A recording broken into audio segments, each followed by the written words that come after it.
Okay, what are some of the primary ways that a Scrum Master ensures a high-performance team environment? Well, I guess here we're thinking, what can a Scrum Master do to create that environment where a team can become high-performing? Because we can't ensure anything. That's not ultimately on us. Okay, we can create the conditions where people can perform. What we can't do is make them perform. We don't have a big enough stick because there's one of us and there's a whole team of them, and if we do turn up with a big stick, we're not going to be holding said stick for much longer. Okay? So instead, it's about understanding, how do we help teams become great teams? How do we help them move to high performance? And really this starts all the way at the very inception of the team, setting them up so that they understand who they are and why they exist as a team. Okay? So in the early days of chartering, those first days of bringing a team together, we need conversations around what the purpose of the team is. Why does it matter? What's the goal of the team? What's the goal of the product they're working in if it's bigger than one team? How do they know they're progressing towards that goal? How do we test for success? We need to work on who's in the team, who's not in the team, what are their values, how are the responsibilities, the accountabilities of that team going to be spread across the people, who are the key stakeholders, what's the environment we're going to work in, what are the constraints of the organisation. All of these things come together in those early days so that they know what success looks like, they know who they are as a team, or at least they can learn who they are as a team and how they intend to work together, and what are the constraints, what are the conditions placed upon them so that they don't go running off the reservation later on. They're working within what the organisation that is paying the bills wants them to do. So those early conversations become pivotal. They're laying the groundwork to build on. They're getting everybody on the same page. They're opening up the relationship conversations that are to come. Because as a Scrum Master, we're then going to be looking at precisely that. How people are working together. Do we need to foster more of a social environment where people can get to know each other personally? I'm not talking professionally. I'm talking actually, you know that I have 4 kids. They do taekwondo, things like that. Okay? Things that make you care about other people. The fact that I'm an Agile coach and I'm a trainer in things, yeah, they're interesting. But you don't care.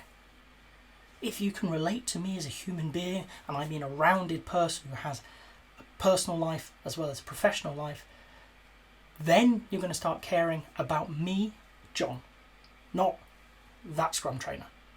Okay?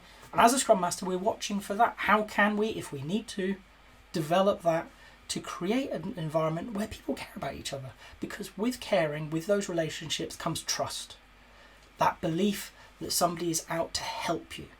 And as people build trust individually, collectively, we're going to start growing psychological safety.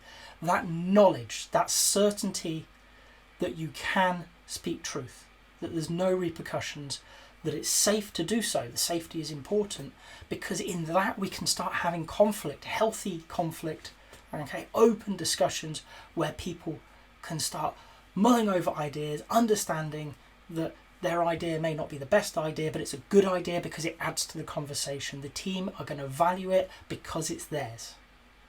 Okay? And we're going to start looking at that. Okay? As things go, we're going to move from being somebody who leads the team through early day exercises to get them to think about who they are and why they're there and how they want to work.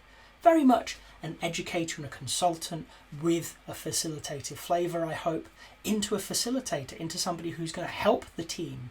We're going to provide space for them to do the thinking, for them to do the work, and ultimately into a coaching stance where we're going to challenge the team. We're going to ask them questions about what they're doing, why they're doing it, how they can improve. Okay, constantly keeping that dial up so they're always seeking the next thing to be better. They're not getting comfortable. They're not happy in their status quo. They recognise they're good, but they're not as good as they could be. And it doesn't matter how good they become.